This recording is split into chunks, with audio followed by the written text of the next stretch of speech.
आप देख रहे हैं वीओपी न्यूज, जनता को रखे सबसे आगे।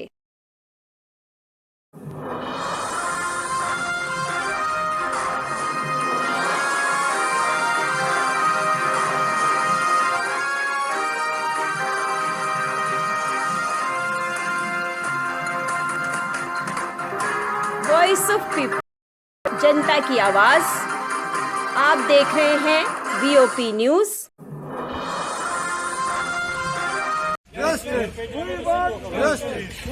किधर चले लो?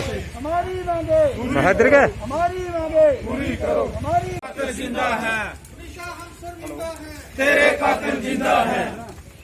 विरोधी बीजेपी, गरीब विरोधी बीजेपी, बीजेपी केंद्र सरकार। जीएमसी नौकरी दो, नौकरियां।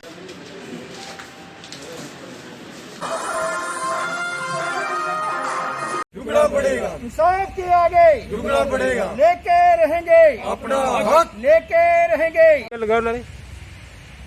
We want justice, we want justice, we want justice. हम क्या चाहते, हम क्या चाहते।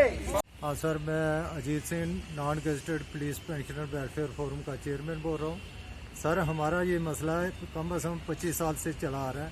किसी भी हुकूमत ने आज तक इसको हल करने की कोशिश की। अभी रिसेंटली बैक टू विलेज जब लास्ट ईयर अनुराग ठाकुर जी आए थे, हमने उनको रिप्रेजेंटेशन दी थी। उन्होंने मोदी साहब को मार की, बिहाफ ऑफ मोदी साहब हमने उनको एप्लीकेशन दी थी, तो उन्होंने मोदी साहब को मार की। और वो एप्लीकेशन यहाँ गवर्नर साहब मुर्मू के साहब के वक्त आई है, तो वहाँ उन्होंने फाइनेंस को लिखा, फाइनेंस ने होम को लिखा, होम ने लिखा PHQ को।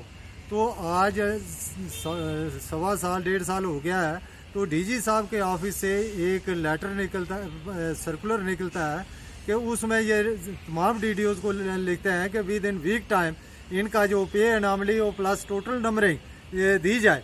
लिहाजा 1.5 साल हो गया, 5 दफ़ा ये वहाँ से सर्कुलर निकले हैं, तो आज तक ना DDOs के कान में जूं सिर किया और ना DDO ऑफिस DG ऑफिस के साहब ने कोई वहाँ से कार्रवाई की है कि कम अज़ कम इसका क्विक एक्शन होना चाहिए था।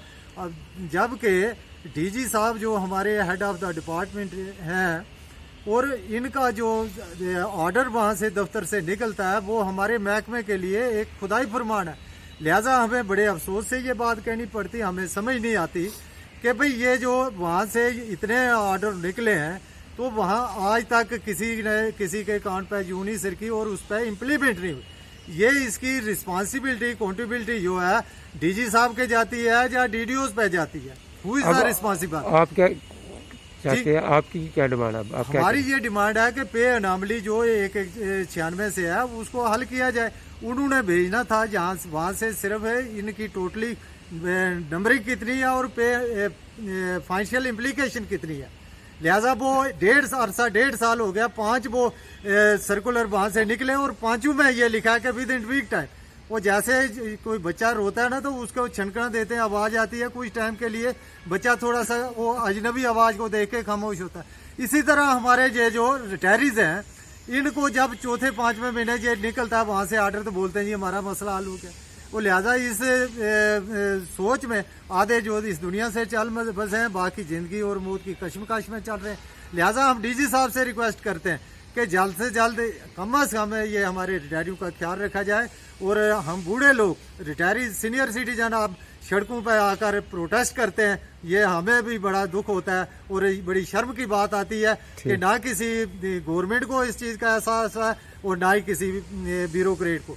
लिहाजा गवर्नर साहब से भी हमने कई दफ़ा एप्लीकेशनें दी हैं कि भाई हमें टाइम दिया जाए। लिहाजा आज तक गवर्नर साहब ने भी टाइम नहीं दिया। मैं आपके माध्यम से गवर्नर साहब से ये रिक्वेस्ट करना चाहता हूँ कि हमें रिटायरीज को ये टाइम मिलने का दिया जाए। हमें समझ नहीं आती कि भाई अब वहाँ छोटे मुलाजमों को टाइम नहीं दिया जाता है या बड़े रसूखदारों को दिया जाता है।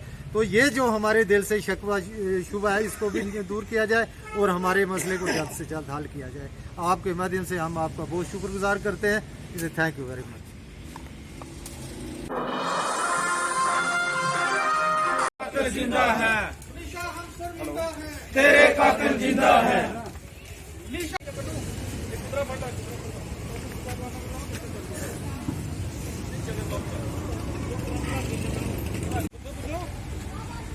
आज ऑल जे.एंड.के सराड़ा सदर सभा की तरफ से एक कैंडल मार्च का पीसफुल प्रोसेस निकाला गया। जो हमने कच्चा तालाब से लेके प्रेस मोड़ तक हम आए हैं और बड़ा पीसफुल हमने जो प्रोसेसन है वो निकाला है। ये सारा जो प्रोसेसन हमने निकाला है, जो यूपी में हाथरस में जो एक घटना हुई है, एक हाथरस की बेटी जिसके साथ गैंग रेप हुआ और उसके बाद उसकी मृत्यु हो गई, और ये सारी हमने इसलिए प्रोसेसन निकाला क्योंकि जो एडमिनिस्ट्रेशन है और जो पुलिस डिपार्टमेंट है उन्होंने जो कल्प्रिट्स हैं उनको बचाने की भरपूर कोशिश की। और जहां तक वो एफआईआर हमने देखी वो सिर्फ 4 लाइनों की एफआईआर है, जबकि किसी के साथ छोटी सी घटना भी होती है तो उसमें 2 पन्नों की एफआईआर होती है।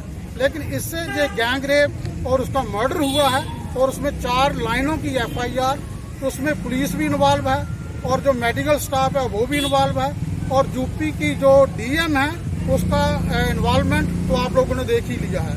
इससे जो बड़ी निंदनीय घटना की है, और डीएम ने जो विक्टिम है उसके घर वालों को मारपीट की और उसको घर को एक पुलिस छावनी में चेंज कर दिया। और हम सारा समाज, दलित समाज उस फैमिली के साथ है, और हम ये मांग करते हैं कि उसमें जुडिशियल इंक्वायरी हो और जो भी कल्प्रिट्स हैं, चाहे वो पुलिस डिपार्टमेंट के मुलाजिम है, जहाँ मेडिकल स्टाफ है, जहाँ एडमिनिस्ट्रेशन डीएम है, इन सबों के खिलाफ एफआईआर लॉन्च हो और उनके खिलाफ कड़ी से कड़ी कार्रवाई की जाए। जहाँ तक हमने उस बेटी का पोस्टमार्टम देखा तो पोस्टमार्टम में ये आया कि उस लड़की के बदन पर एक भी खरोच नहीं है। आप लोग इमेजिन कीजिए कि रेप जैसी घटना और उसके बाद जबरदस्ती उन लोगों ने की तो उसके जो गले की हड्डी है वो टूट गई, जीभ उसकी जो है वो काट दी गई, और ये जो मेडिकल डिपार्टमेंट है पोस्टमार्टम में ये कहता है तो उसके बॉडी पे एक भी खरोच नहीं आया। इससे ये लगता है कि जो कहीं ना कहीं ये जो सबूत हैं उनको जो मिटाने की कोशिश कर रहे हैं, उसमें टेम्परिंग की गई है। और हम चाहते हैं कि जुडिशियल इंक्वायरी हो और एटलीस्ट हाई कोर्ट या सुप्रीम कोर्ट के जस्टिस उनके अंडर ये सारी इन्वेस्टिगेशन हो।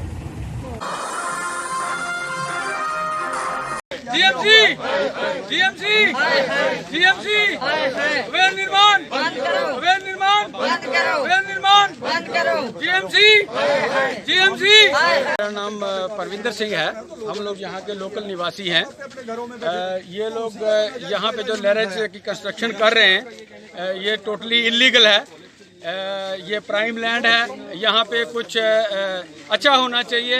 ये लैरेज और ये गंदगी जो यहाँ क्रिएट कर रहे हैं इससे एक सोशल इन्वायरमेंट गलत खराब हो रहा है और जो हमारा इन्वायरमेंट का प्रॉब्लम भी यहाँ पे हो सकता है।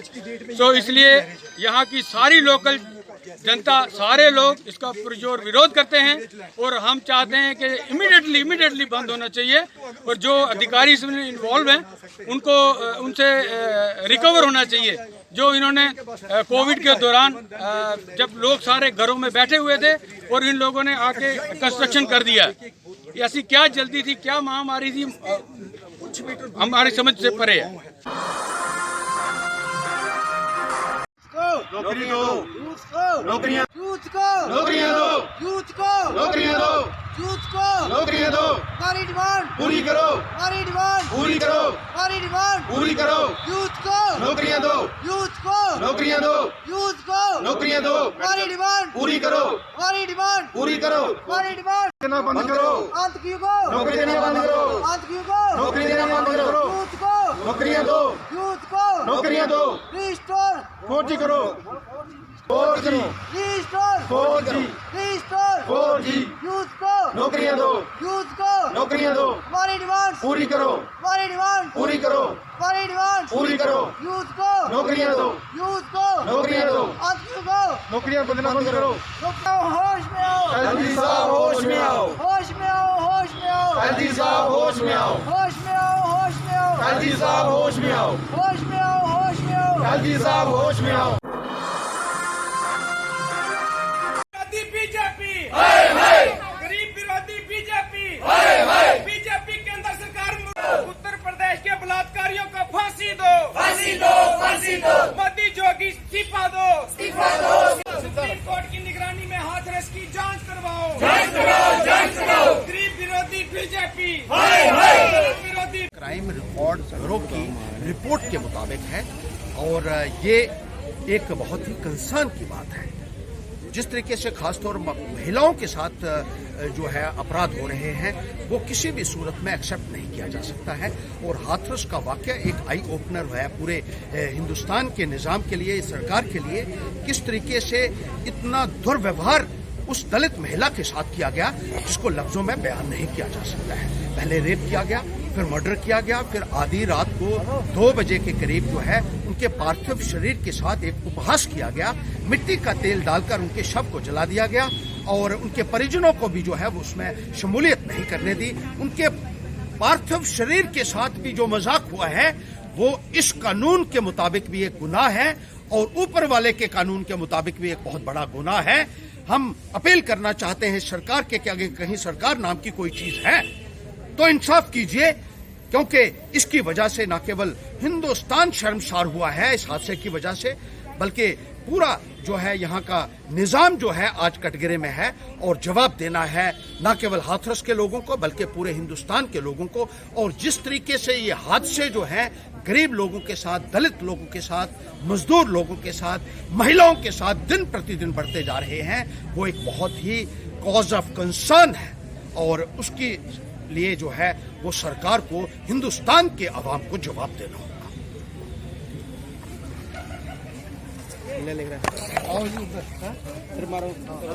नारेबाजी करिए।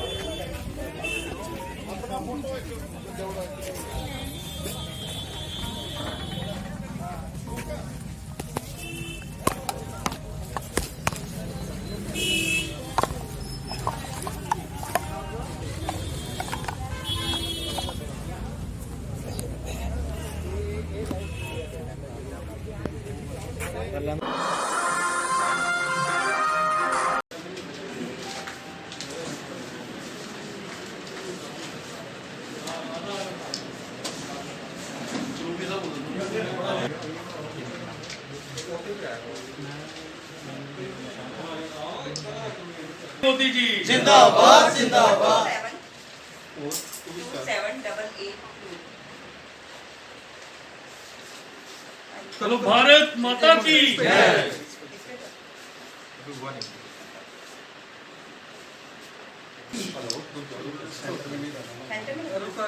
ऐसे रखना है तो आप इसको हैंग हुआ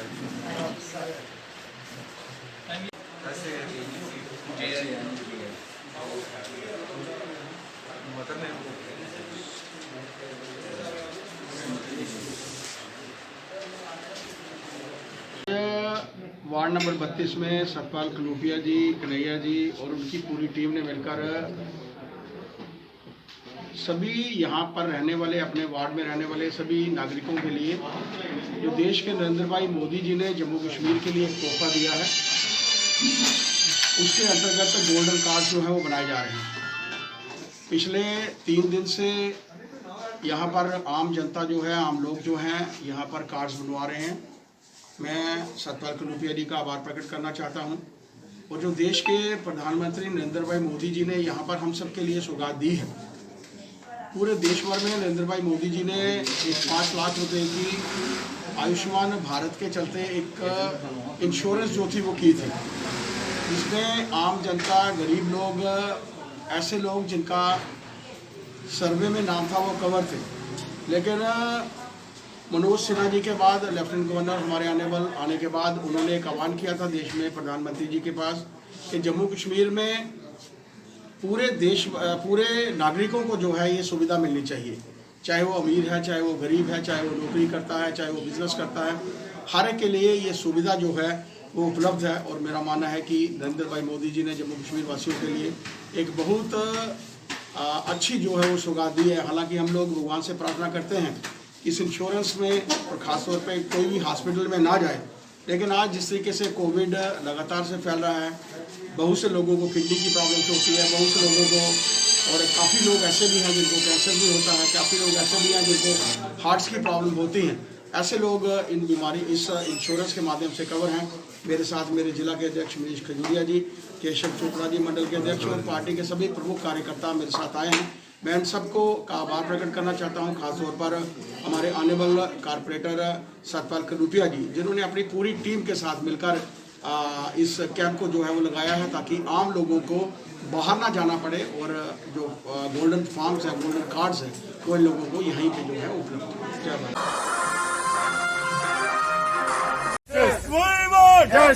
पेंडिंग लिस्ट को रिलीज करो, जारी करो। पेंडिंग लिस्ट को रिलीज करो, रिलीज करो। जी बताएं जो आज का प्रोटेस्ट है। जी आज का प्रोटेस्ट इसलिए रखा है, 2010 में एक पैकेज हमें जो है मनमोहन सिंह साहब ने दी थी, जिसमें आज हमें 4 दिन हो गए यहाँ पर बैठे हुए, जो दूसरा वीक है अभी आज के डेट में। सरकार ने दी थी 2010 में एम्प्लॉयमेंट पैकेज एक, जिसके लिए हमें कोर्ट का भी जरिया जो है यूज करना पड़ा। तब जो है 2017 में कोर्ट ने ऑर्डर दिया स्टेट गवर्नमेंट को, भाई इनको जो इम्प्लीमेंट किया जाए। लेकिन आज अब तक जो है गवर्नमेंट की तरफ से कोई रिस्पांस नहीं है, जबकि ये बच्चे खुद जो है एलजी साहब से भी मिले हैं, कमिश्नर सेक्रेटरी सुमनदीप साहब से भी मिले हैं, अपने जितने भी जो इनके पास सोर्स थे वो इन्होंने यूज किए। लेकिन सरकार जो है टच से मस नहीं हो रहे। ये बच्चे जो है आज के डेट में अब धरना पर बैठने के लिए मजबूर है, जबकि कोविड का टाइम है, आपको भी पता है, सबको भी पता है, सरकार को भी पता है। इनको तुरंत जो है इस पर फाइनल करना चाहिए था, क्योंकि जब जेन्युइन है, जब आप कोर्ट को ऑनर नहीं कर सकते तो हमें क्या आप ऑनर कर सकते हो। इसलिए हम सरकार से गुजारिश करें, इनमें से जो कुछ बच्चे अभी जो है ऑरेंज भी हो रहे हैं, तो इनके लिए जो है कुछ समाधान करना चाहिए। क्योंकि एक तरफ से गवर्नमेंट कह रही है कि भाई हम कश्मीरी पंडितों को वापस ले जाएंगे, एक 45 बच्चे आपसे वापस दे हो रहे हैं, तो आप क्या जो है 6 लाख 7 लाख लोगों को वापस ले जाओगे। मेरी गुजारिश है इस समय मोदी साहब से भी, एलजी साहब से भी, इस पर जो है ध्यान दें, इसको जल्दी से जल्दी करें, नहीं तो ये चिंगारी किसी और तरफ से जा सकती है। नमस्कार। नाम क्या आपका? मेरा नाम सुनील पंडिता है।